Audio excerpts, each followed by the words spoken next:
Assalamualaikum warahmatullahi wabarakatuh. Hai para pencinta catur dan para catur mania, selamat datang kembali di Legenda Catur Dunia.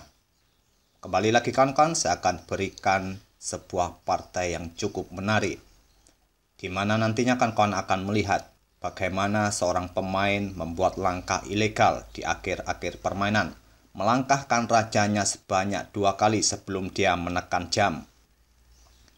Permainan ini dimainkan oleh Magnus Carlsen saat dia masih berusia 20 tahun, berhadapan dengan Boris Savchenko, Grandmaster asal Rusia. Bermain di turnamen World Championship Blitz kelima di Moskow, Rusia tahun 2010 silam kawan-kawan. Di sini Magnus Carlsen memegang putih, mengawali permainan dengan pion E4. Di baris Boris Savchenko dengan pion C5 bermain dengan sisilan defense, kuda E2, kuda C6, pion D4, pion pukul pion, kuda pukul pion, dan pion G6 sepertinya akan bermain dengan variasi naga. Dan pion C4 lanjut Magnus Carlsen. Ini adalah variasi Mark Sibin dari sisilan defense. Variasi ini sepertinya jarang kita lihat kawan-kawan. Tapi coba kita lihat saja bagaimana Magnus Carlsen memainkan variasi ini. Permainan dilanjutkan oleh Savchenko memainkan gajah ke G7 menyerang kuda, kuda lompat ke C2, dan kuda hitam F6. Kuda putih C3, pion D6, gajah putih E2, dan kedua pemain pun rokade pendek. Savchenko melanjutkan pengembangan gajah E6, begitu juga dengan Magnus Carlsen mengembangkan gajah ke E3. Menteri hitam ke A5, coba memberikan tekanan pada kuda di peta C3 ini, yang kemungkinan nantinya di langkah-langkah berikutnya, kuda yang ada di peta F6 ini akan pindah ke peta yang lain untuk membuka diagonal peta gelap bagi gajahnya. Magnus Carlsen merespon dengan menggeser beteng ke B1, mempersiapkan pionnya untuk didorong ke depan kawan-kawan, dan Savchenko menggeser beteng F ke C8. Pion F4 lanjut Magnus Carlsen ingin menguasai peta tengah dengan para pionnya. Di sini Savchenko merespon dengan kuda ke D7, membuka diagonal bagi gajahnya untuk menyerang kuda di C3 ini. Kuda pun lompat ke D5, menghindari serangan dan menempatkan posisi kudanya di sentral papan atau mensentralisasi kudanya di peta pusat. Di posisi ini kawan-kawan, hitam mempunyai banyak pilihan untuk melanjutkan langkah-langkahnya. Tapi di posisi ini kawan-kawan, Savchenko lebih memilih menteri pukul pion A2. Magnus Carlsen mendorong pion B4, menteri hitam ke A4 mengepin kuda. Jika dilihat dari posisi menteri hitam dan posisi menteri putih kawan-kawan, jika kuda ini pindah, kemungkinan hitam akan melakukan pertukaran menteri. Di sini terlebih dahulu Magnus Carlsen menggeser menterinya ke D2 dan kuda hitam kembali ke F6. Kuda putih ke C3 mengancam menteri. Disinilah Magnus Carlsen mencoba ingin menjebak menteri hitam. Menteri hitam hanya mempunyai satu peta yang aman, yaitu peta A6.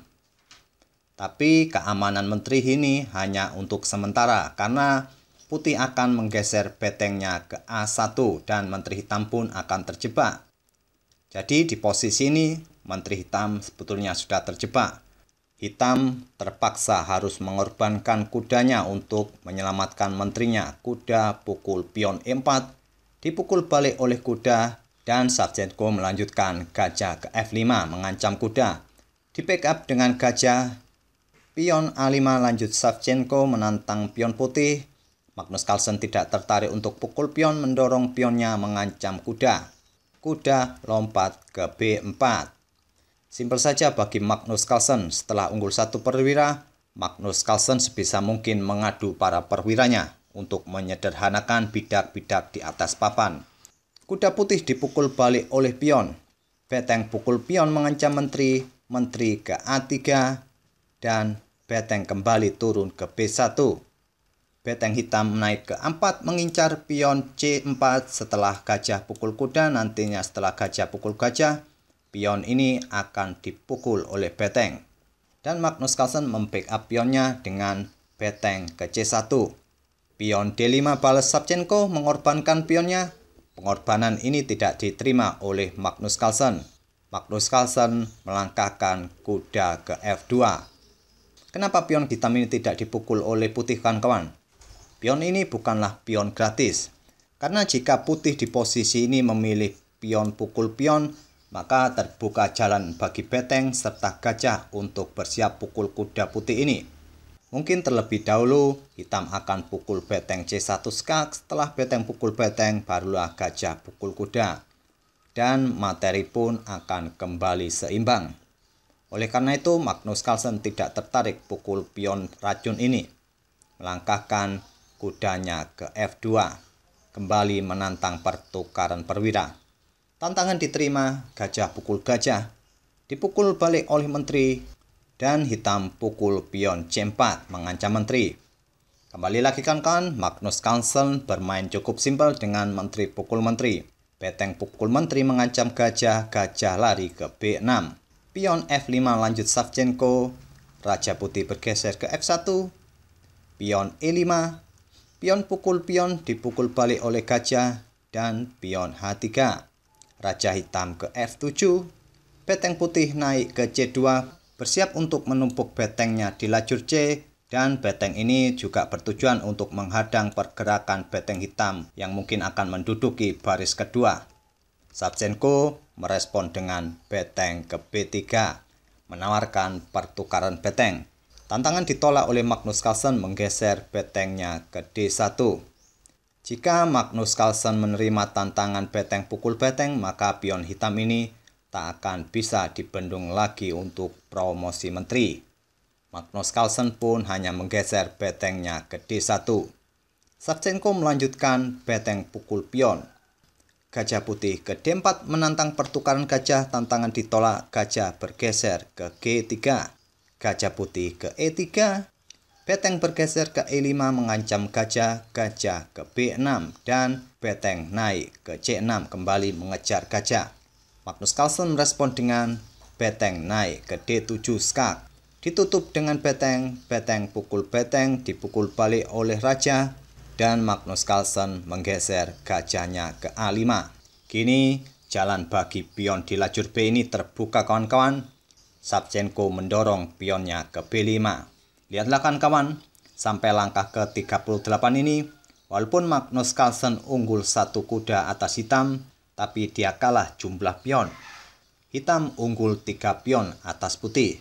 Apakah mampu Magnus Carlsen membendung pergerakan pion di lajur B dan di lajur C ini kawan-kawan?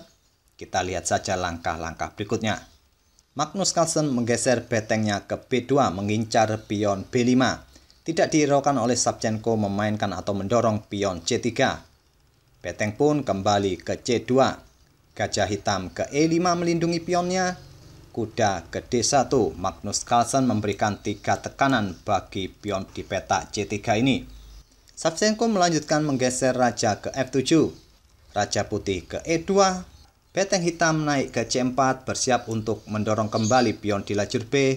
Terlebih dahulu gajah putih pukul pion C3. Dan pion B4 lanjut Savchenko. Raja putih ke D3 mengancam beteng. Beteng pukul gajah skak. Dipukul balik oleh kuda dan gajah pukul kuda. Kini jumlah perwira sudah seimbang kawan-kawan, hanya saja Magnus Carlsen unggul kualitas perwira, yaitu dia mempunyai beteng, Savchenko mempunyai gajah. Tapi Savchenko unggul 2 pion atas Magnus Carlsen. Tentu dengan keunggulan 2 pion akan berat bagi Magnus Carlsen menghadapi hitam ini. Magnus Carlsen menggeser betengnya ke A2. Pion H5 lanjut Savchenko. Beteng naik ke A6 membatasi ruang gerak raja agar tidak melintas baris ke-6. Raja pun bergeser ke G7, bersiap bermanuver ke peta H6, kemudian menyelinap ke peta G5.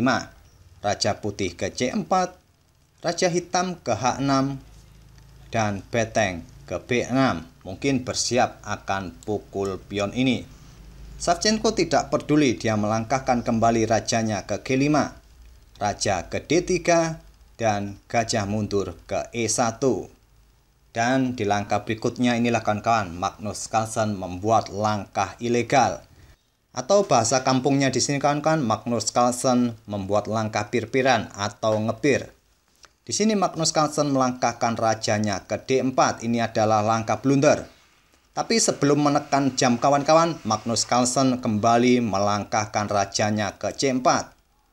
Artinya, dalam satu waktu, Magnus Carlsen melangkahkan rajanya ini 2 kali. Langkah ini diketahui oleh Savchenko dan dia tidak menerimanya.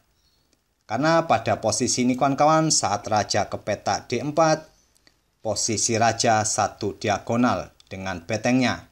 Otomatis di langkah berikutnya, gajah akan ke F2 skak dan menusuk beteng yang ada di petak B6 ini.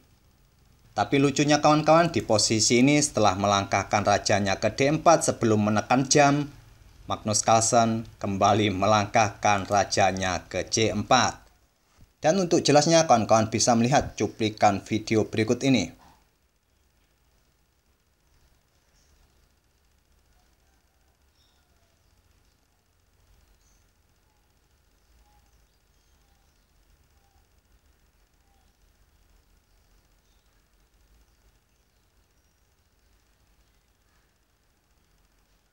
Itulah kawan-kawan permainan dari Magnus Carlsen dengan langkah ilegalnya atau bahasa kampungnya di sini Magnus Carlsen ngepir, melangkahkan rajanya sebanyak 2 kali sebelum menekan jam. Semoga video ini bisa menghibur kawan-kawan semua. Sampai bertemu di video-video berikutnya. Wassalamualaikum warahmatullahi wabarakatuh.